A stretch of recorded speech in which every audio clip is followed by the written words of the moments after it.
साहित्य नरेशन।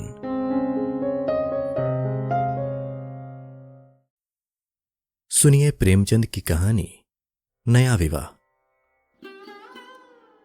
हमारी देह पुरानी है, लेकिन इसमें सदैव नया रक्त दौड़ता रहता है। नए रक्त के प्रवाह पर भी हमारे जीवन का आधार है।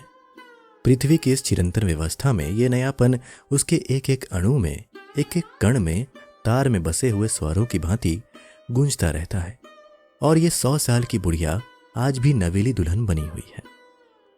जब से लाला डंगामल ने नया विवाह किया है, उनका यौवन नए सिरे से जाग उठा है। जब पहली स्त्री जीवित थी तब वे घर में बहुत कम रहते थे। प्रातः से 10-11 बजे तक तो पूजा पाठ ही करते रहते थे। फिर भोजन करके दुकान चले जाते। वहां से 1 बजे रात लौटते और थके मांदे सो जाते। यदि लीला कभी कहती जरा और सवेरे आ जाया करो, तो बिगड़ जाते और कहते तुम्हारे लिए क्या दुकान छोड़ दूं या रोजगार बंद कर दूं। ये वो जमाना नहीं है कि एक लोटा जल चढ़ाकर लक्ष्मी प्रसन्न कर ली जाए। आज उनकी चौखट पर माथा रगड़ना पड़ता है, तब भी उनका मुंह सीधा नहीं होता। लीला बेचारी चुप हो जाती। अभी 6 महीने की बात है। लीला को जोड़ चढ़ा हुआ था। लाला जी दुकान जाने लगे तब उसने डरते डरते कहा था, देखो मेरा जी अच्छा नहीं है, जरा सवेरे आ जाना। डंगामल ने पगड़ी उतारकर खूंटी पर लटका दी और बोले, अगर मेरे बैठे रहने से तुम्हारा जी अच्छा हो जाए तो मैं दुकान न जाऊंगा।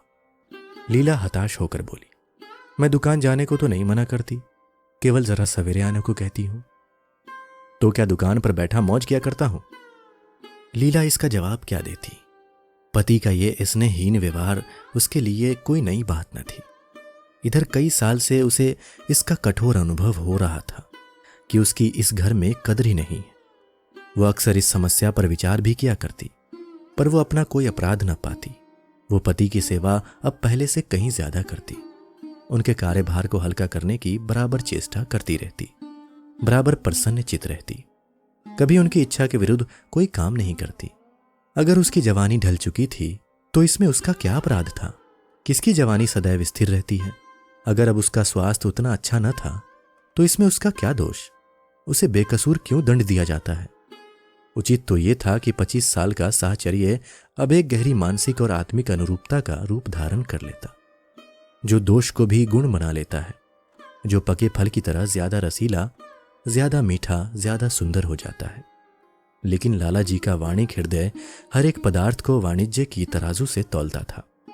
बूढ़ी गाय जब न दूध दे सकती है न बच्चे, तब उसके लिए गौशाला ही सबसे अच्छी जगह है।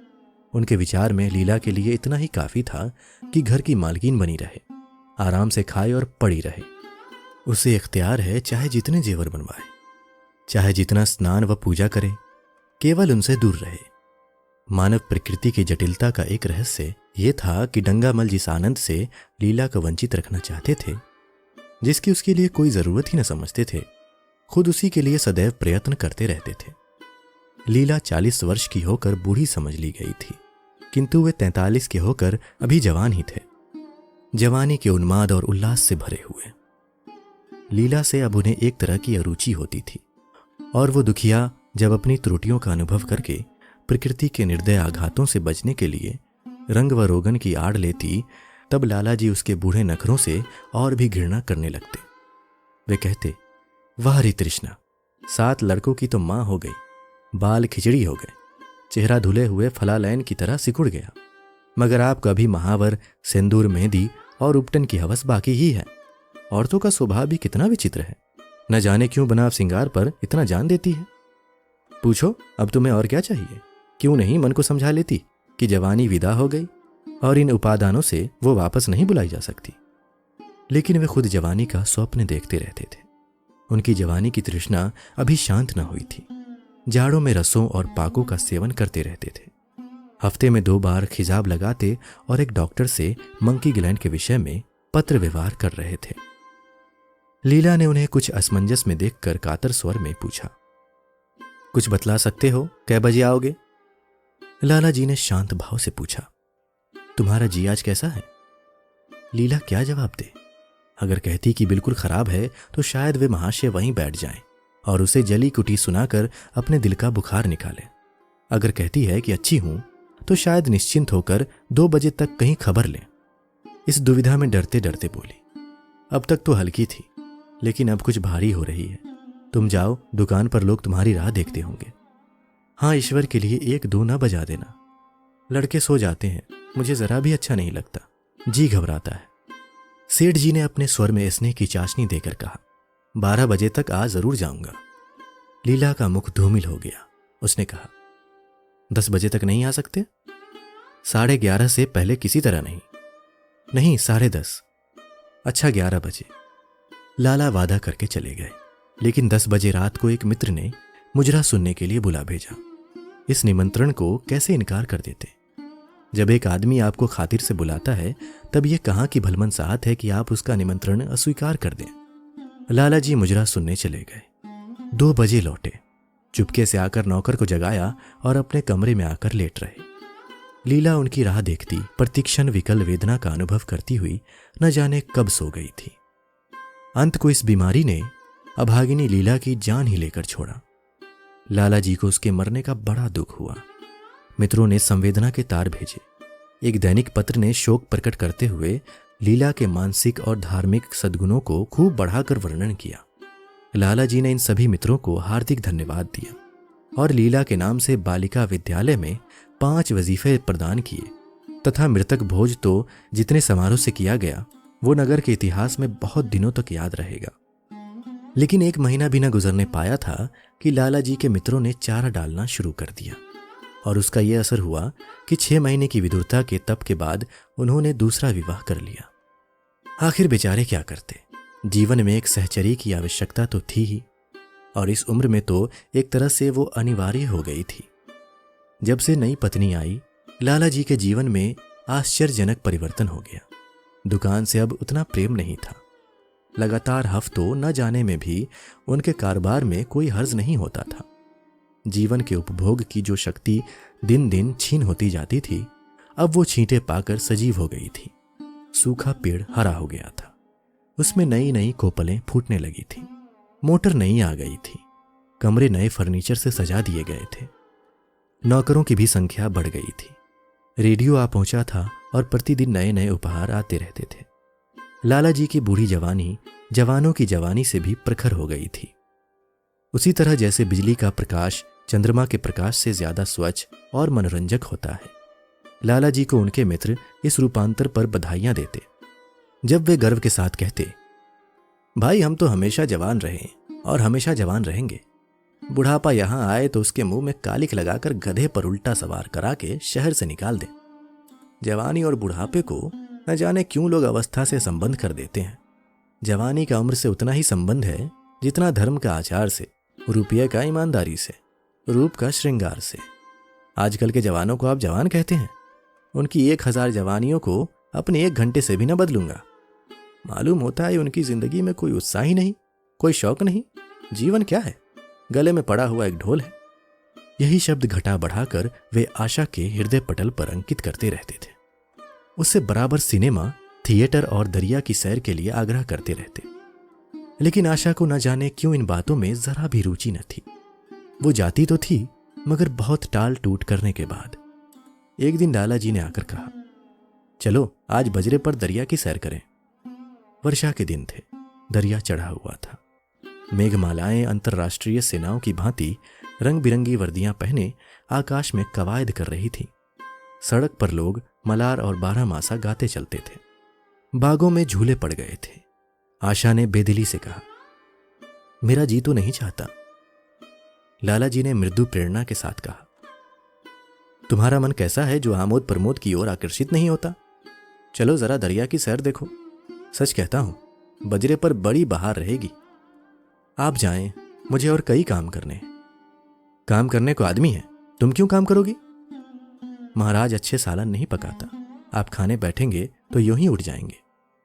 आशा अपने अवकाश का बड़ा भाग लाला जी के लिए तरह तरह का भोजन पकाने में ही लगाती थी। उसने किसी से सुन रखा था कि एक विशेष अवस्था के बाद पुरुष के जीवन का सबसे बड़ा सुख रसना का स्वाद ही रह जाता है। लाला जी की आत्मा खिल उठी। उन्होंने सोचा कि आशा को उनसे कितना प्रेम है कि वो दरिया की सैर को उनकी सेवा के लिए छोड़ रही है। एक लीला थी कि मान न मान चलने को तैयार रहती थी, पीछा छुड़ाना पड़ता था, खामखा सिर पर सवार हो जाती थी और सारा मजा किरकिरा कर देती थी। इसने भरे उलाहने से बोले, तुम्हारा मन भी विचित्र है। अगर एक दिन सालन फीका ही रहा, ऐसा क्या तूफान आ जाएगा? तुम तो मुझे बिल्कुल निकम्मा बनाए देती हो। अगर तुम न चलोगी तो मैं भी न जाऊंगा। आशा ने जैसे गले से फंदा छुड़ाते हुए कहा, आप भी तो मुझे इधर उधर घुमा घुमा कर मेरा मिजाज बिगाड़ देते हैं। ये आदत पड़ जाएगी तो घर का धंधा कौन करेगा? मुझे घर के धंधों की रत्ती भर भी परवाह नहीं, बाल की नोक बराबर भी नहीं। मैं चाहता हूं कि तुम्हारा मिजाज बिगड़े और तुम गृहस्थी की चक्की से दूर रहो। और तुम मुझे बार बार आप क्यों कहती हो? मैं चाहता हूं तुम मुझे तुम कहो, तू कहो, गालियां दो, धौल जमाओ। तुम तो मुझे आप कह के जैसे देवता के सिंहासन पर बैठा देती हो। मैं अपने घर में देवता नहीं, चंचल बालक बनना चाहता हूं। आशा ने मुस्कुराने की चेष्टा करके कहा, भला मैं आपको तुम कहूंगी? तुम बराबर वालों को कहा जाता है कि बड़ों को? मुनीम ने 1 लाख के घाटे की खबर सुनाई होती तो भी शायद लाला जी को इतना दुख न होता जितना आशा के इन कठोर शब्दों से हुआ। उनका सारा उत्साह, सारा उल्लास जैसे ठंडा पड़ गया। सिर पर बांकी रखी हुई फूलदार टोपी, गले में पड़ी हुई जोगी रंग की चुनी हुई रेशमी चादर, वो तंजेब का बेलदार कुर्ता जिसमें सोने के बटन लगे हुए थे, वो सारा ठाठ जैसे उन्हें हास्यजनक जान पड़ने लगा। जैसे वो सारा नशा किसी मंत्र से उतर गया हो। निराश होकर बोले, तो तुम्हें चलना है या नहीं? मेरा जी नहीं चाहता। तो मैं भी न जाऊं? मैं आपको कब मना करती हूं? फिर आप कहा। आशा ने जैसे भीतर से जोर लगाकर कहा, तुम। और उसका मुखमंडल लज्जा से आरक्त हो गया। हां, इसी तरह तुम कहा करो। तो तुम नहीं चल रही हो? अगर मैं कहूं तुम्हें चलना पड़ेगा, तब चलूंगी। आपकी आज्ञा मानना मेरा धर्म है। लाला जी आज्ञा न दे सके। आज्ञा और धर्म जैसे शब्द उनके कानों में चुभने से लगे। खिसियाए हुए बाहर को चल पड़े। उस वक्त आशा को उन पर दया आ गई। बोली, तो कब तक लौटोगे? मैं नहीं जा रहा हूं। अच्छा, तो मैं भी चलती हूं। जैसे कोई जिद्दी लड़का रोने के बाद अपनी इच्छित वस्तु पाकर उसे पैरों से ठुकरा देता है, उसी तरह लाला जी ने मुंह बनाकर कहा, तुम्हारा जी नहीं करता तो न चलो, मैं आग्रह नहीं करता। आप नहीं, तुम बुरा मान जाओगे। आशा गई, लेकिन उमंग से नहीं। जिस मामूली वेश में थी उसी तरह चल खड़ी हुई। न कोई सजीली साड़ी, न जड़ाऊ गहने, न कोई सिंगार, जैसे कोई विधवा हो। ऐसी ही बातों पर लाला जी मन में झुंझला उठते थे। ब्याह किया था जीवन का आनंद उठाने के लिए, झिलमिलाते हुए दीपक में तेल डालकर उसे और चटक करने के लिए। अगर दीपक का प्रकाश तेज न हुआ तो तेल डालने से लाभ? न जाने इसका मन क्यों इतना शुष्क और नीरस है, जैसे कोई ऊसर का पेड़ हो। कितना ही पानी डालो, उसमें हरी पत्तियों के दर्शन न होंगे। जड़ाऊ गहनों से भरी पिटारियां खुली हुई हैं। कहां कहां से मंगवाए, दिल्ली से, कलकत्ते से। कैसी कैसी बहुमूल्य साड़ियां रखी हुई हैं, एक नहीं सैकड़ों, पर केवल संदूक में कीड़ों का भोजन बनने के लिए। दरिद्र घर की लड़कियों में यही ऐब होता है। उनकी दृष्टि सदैव संकीर्ण रही है। न खा सके, न पहन सके, न दे सके। उन्हें तो खजाना भी मिल जाए तो यही सोचती रहेंगी कि खर्च कैसे करें। दरिया की सैर तो हुई, पर विशेष आनंद न आया। कई महीने तक आशा की मनोवृत्तियों को जगाने का असफल प्रयत्न करके लाला जी ने समझ लिया कि इसकी पैदाइश ही मुहर्रमी है। लेकिन फिर भी निराश न हुए। ऐसे व्यापार में एक बड़ी रकम लगाने के बाद वे उसमें अधिक से अधिक लाभ उठाने की वाणिक प्रवृत्ति को कैसे त्याग देते? विनोद की नई नई योजनाएं पैदा की जाती। ग्रामोफोन अगर बिगड़ गया है, गाता नहीं या साफ आवाज नहीं निकलती, तो उसकी मरम्मत करानी पड़ेगी। उसे उठाकर रख देना तो मूर्खता है। इधर बूढ़ा महाराज एकाएक बीमार होकर घर चला गया था और उसकी जगह उसका 17-18 साल का जवान लड़का आ गया था। कुछ अजीब गंवार था, बिल्कुल झंगड़ उज्जड़, कोई बात ही न समझता था। जितने फुलके बनाता उतनी तरह के। हाँ, एक बात समान होती, सब बीच में मोटे होते, किनारे पतले। दाल कभी तो इतनी पतली जैसे चाय, कभी इतनी गाढ़ी जैसे दही।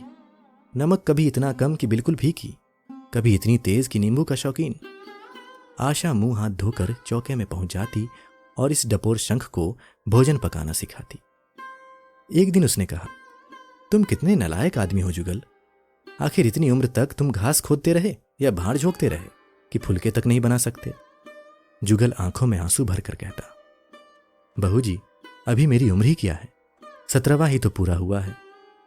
आशा को उसकी बात पर हंसी आ गई।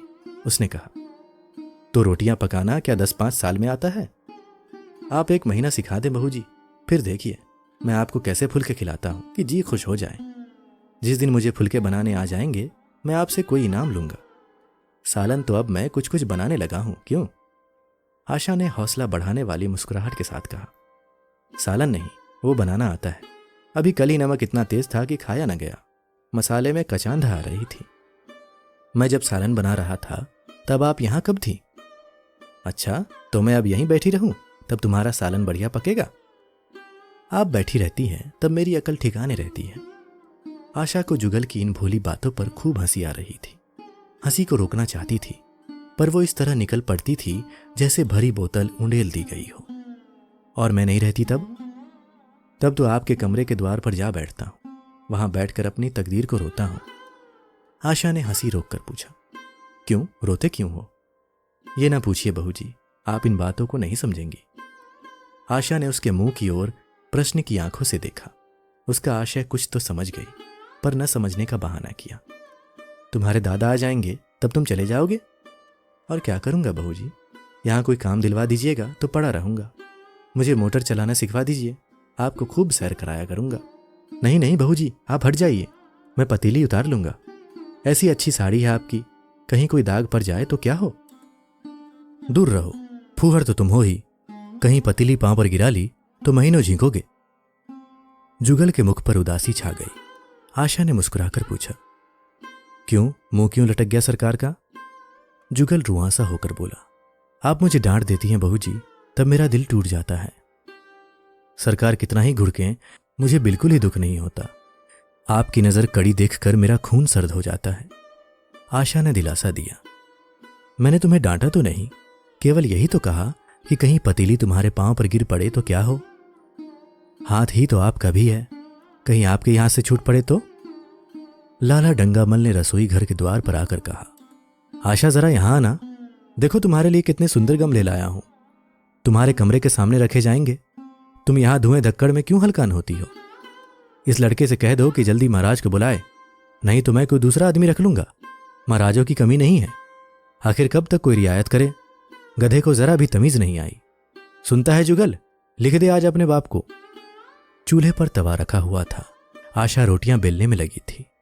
जुगल तवे के लिए रोटियों का इंतजार कर रहा था। ऐसी हालत में भला आशा कैसे गमले देखने जाती? उसने कहा, जुगल रोटियां टेढ़ी मेरी बेल डालेगा। लाला जी ने कुछ चिढ़कर कहा, अगर रोटियां टेढ़ी मेरी बेलेगा तो निकाल दिया जाएगा। आशा अनसुनी करके बोली, 10-5 दिन में सीख जाएगा, निकालने की क्या जरूरत है? तुम आकर बतला दो गमले कहां रखे जाएं। कहती तो हूं रोटियां बेल कर आई जाती हूं।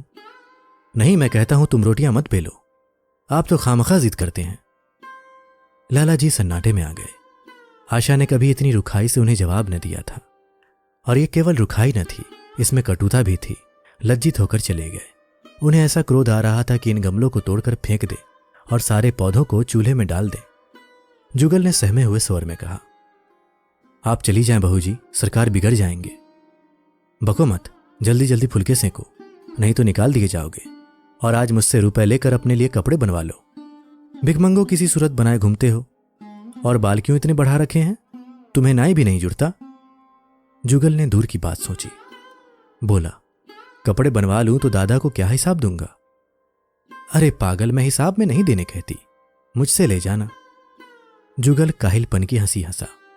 आप बनवाएंगी तो अच्छे कपड़े लूंगा, खद्दर के मलमल का कुर्ता, खद्दर की धोती, रेशमी चादर, अच्छा सा चप्पल। आशा ने मीठी मुस्कान से कहा, और अगर अपने दाम से बनवाने पड़े तब कपड़े ही क्यों बनवाऊंगा? बड़े चालाक हो तुम। जुगल ने अपनी बुद्धिमत्ता का प्रदर्शन किया। आदमी अपने घर में सूखी रोटियां खाकर सो रहता है, लेकिन दावत में तो अच्छे अच्छे पकवान ही खाता है। वहां भी यदि रूखी रोटियां मिले तो वो दावत में जाए ही नहीं। ये सब मैं नहीं जानती। एक गाढ़े का कुर्ता बनवा लो और टोपी ले लो, हजामत के लिए 2 आने पैसे ऊपर से ले लो। जुगल ने मान करके कहा, रहने दीजिए, मैं नहीं लेता। अच्छे कपड़े पहनकर निकलूंगा तब तो आपकी याद आवेगी, सड़ियल कपड़े पहनकर तो और जी जलेगा। तुम स्वार्थी हो, मुफ्त के कपड़े लोगे और साथ ही बढ़िया भी। जब यहां से जाने लगूं तब आप मुझे अपना एक चित्र दीजिएगा। मेरा चित्र लेकर क्या करोगे? अपनी कोठरी में लगाऊंगा और नित्य देखा करूंगा। बस वही साड़ी पहनकर खिंचवाना जो कल पहनी थी, और वही मोतियों की माला भी हो। मुझे नंगी नंगी सूरत अच्छी नहीं लगती। आपके पास तो बहुत गहने होंगे, आप पहनती क्यों नहीं? तो तुम्हें गहने अच्छे लगते हैं? बहुत। लाला जी ने फिर आकर जलते हुए मन से कहा, अभी तक तुम्हारी रोटियां नहीं पकी जुगल? अगर कल से तूने अपने आप अच्छी रोटियां ना पकाई तो मैं तुझे निकाल दूंगा। आशा ने तुरंत हाथ मुंह धोया और बड़े प्रसन्न मन से लाला जी के साथ गमले देखने चली। इस समय उसकी छवि में प्रफुल्लता की रौनक थी, बातों में भी जैसे शक्कर घुली हुई थी। लाला जी का सारा खिसियानापन मिट गया था। उसने गमलों को मुग्धा आंखों से देखा। उसने कहा, मैं इनमें से कोई गमला न जाने दूंगी। सब मेरे कमरे के सामने रखवाना। सब। कितने सुंदर पौधे हैं, वाह! इनके हिंदी नाम भी मुझे बतला देना।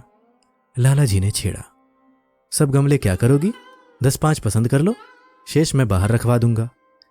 जी नहीं, मैं एक भी न छोड़ूंगी, सब यहीं रखे जाएंगे। बड़ी लालचीन हो तुम। लालचीन ही सही, मैं आपको एक भी न दूंगी। 2-4 तो दे दो, इतनी मेहनत से लाया हूं। जी नहीं, इनमें से एक भी न मिलेगा। दूसरे दिन आशा ने अपने को आभूषण से खूब सजाया और फिरोजी साड़ी पहनकर निकली। तब लाला जी की आंखों में ज्योति आ गई। समझे, अवश्य अब उनके प्रेम का जादू कुछ कुछ चल रहा है। नहीं तो उनके बार बार के आग्रह करने पर भी, बार बार याचना करने पर भी उसने कोई आभूषण न पहना था। कभी कभी मोतियों का हार गले में डाल लेती थी, वो भी ऊपरी मन से। आज वो आभूषणों से अलंकृत होकर फूली नहीं समाती, इतराई जाती है, मानो कहती हो, देखो मैं कितनी सुंदर हूं। पहले जो बंद कली थी वो आज खिल गई थी। लाला जी पर घरों का नशा चढ़ा हुआ था। वे चाहते थे उनके मित्र और बंधु वर्ग आकर इस सोने की रानी के दर्शनों से अपनी आंखें ठंडी करें, देखे कि वो कितनी सुखी, संतुष्ट और प्रसन्न है। जिन विद्रोहियों ने विवाह के समय तरह तरह की शंकाएं की थी, वो आंखें खोलकर देखें कि डंगामल कितना सुखी है। विश्वास, अनुराग और अनुभव से चमत्कार किया है। उन्होंने प्रस्ताव किया, चलो कहीं घूम आए, बड़ी मजेदार हवा चल रही है। आशा इस वक्त कैसे जा सकती थी? अभी उसे रसोई में जाना था। वहां से कहीं 12-1 बजे फुर्सत मिलेगी, फिर घर के दूसरे धंधे सिर पर सवार हो जाएंगे। सैर सपाटे के पीछे क्या घर चौपट कर दें? सेठ जी ने उसका हाथ पकड़ लिया और कहा, नहीं, आज मैं तुम्हें रसोई में नहीं जाने दूंगा। महाराज के किए कुछ ना होगा तो आज उसकी शामत भी आ जाएगी। आशा के मुख पर से वो प्रफुल्लता जाती रही, मन भी उदास हो गया। एक सोफा पर लेटकर बोली, आज न जाने क्यों कलेजे में मीठा मीठा दर्द हो रहा है। ऐसा दर्द कभी नहीं होता था। सेठ जी घबरा उठे। ये दर्द कब से हो रहा है? हो तो रहा है रात से ही, लेकिन अभी कुछ कम हो गया था, अब फिर होने लगा है। रह रहकर जैसे चुभन हो जाती है। सेठ जी एक बात सोचकर दिल ही दिल में फूल उठे। अब वे गोलियां रंग ला रही हैं। राजवैद्य जी ने कहा भी था कि जरा सोच समझकर इनका सेवन कीजिएगा। क्यों ना हो, खानदानी वैद्य हैं। इनके बाप बनारस के महाराज के चिकित्सक थे। पुराने और परीक्षित नुस्खे हैं इनके पास। उन्होंने कहा, तो रात से ही ये दर्द हो रहा है? तुमने मुझसे कहा नहीं तो वैद्य जी से कोई दवा मंगवाता। मैंने समझा था आप ही अच्छा हो जाएगा, मगर अब बढ़ रहा है। कहाँ दर्द हो रहा है, जरा देखूं, कुछ सूजन तो नहीं है? सेठ जी ने आशा के आंचल की तरफ हाथ बढ़ाया। आशा ने शर्माकर सिर झुका लिया। उसने कहा, ये तुम्हारी शरारत मुझे अच्छी नहीं लगती। मैं अपनी जान से मरती हूं, तुम्हें हंसी सूझती है? जाकर कोई दवा ला दो। सेठ जी अपने पुंसत्व का ये डिप्लोमा पाकर उससे कहीं ज्यादा प्रसन्न हुए, जितना राय बहादुरी पाकर होते। इस विजय का डंका पीटे बिना उन्हें कैसे चैन आ सकता था? जो लोग उनके विवाह के विषय में द्वेष में टिप्पणियां कर रहे थे, उन्हें नीचा दिखाने का कितना अच्छा अवसर हाथ आया है, और इतनी जल्दी। पहले पंडित भोलानाथ के पास गए और भाग्य ठोंक कर बोले, भाई मैं तो बड़ी विपत्ति में फंस गया। कल से उनके कलेजे में दर्द हो रहा है, कुछ बुद्धि काम नहीं करती। कहती है ऐसा दर्द पहले कभी नहीं हुआ था। भोलानाथ ने कुछ बहुत हमदर्दी न दिखाई। सेठ जी यहां से उठकर अपने दूसरे मित्र लाला फागमल के पास पहुंचे और उनसे भी लगभग इन्हीं शब्दों में ये शोक संवाद कहा। फागमल बड़ा शोहदा था, मुस्कुराकर बोला, मुझे तो आपकी शरारत मालूम होती है। सेठ जी की बाँछें खिल गई। उन्होंने कहा, मैं अपना दुख सुना रहा हूं और तुम्हें दिल लगी सूझती है? जरा भी आदमियत तुम में नहीं है। मैं दिल लगी नहीं कर रहा हूं, इसमें दिल लगी की क्या बात है? वे हैं कमसिन, कोमलांगी, आप ठहरे पुराने लठैत, दंगल के पहलवान। बस अगर ये बात ना निकले तो मुझे मुड़ा लो। सेठ की आंखें जगमगा उठी, मन में यौवन की भावना प्रबल हो उठी और उसके साथ ही मुख पर भी यौवन की झलक आ गई। छाती जैसे कुछ फैल गई। चलते समय उनके पग कुछ अधिक मजबूती से जमीन पर पड़ने लगे और सिर की टोपी भी न जाने कैसे बांकी हो गई। आकृति से बांकपन की शान बरसने लगी। जुगल ने आशा को सिर से पांव तक जगमगाते देखकर कहा, बस बहू जी, आप इसी तरह पहने ओढ़े रहा करें, आज मैं आपको चूल्हे के पास ना आने दूंगा। आशा ने नयन बाण चलाकर कहा, क्यों, आज ये नया हुक्म क्यों? पहले तो तुमने कभी मना नहीं किया। आज की बात दूसरी है, जरा सुनो क्या बात है। मैं डरता हूं आप कहीं नाराज ना हो जाए। नहीं नहीं, कहो, मैं नाराज ना होंगी।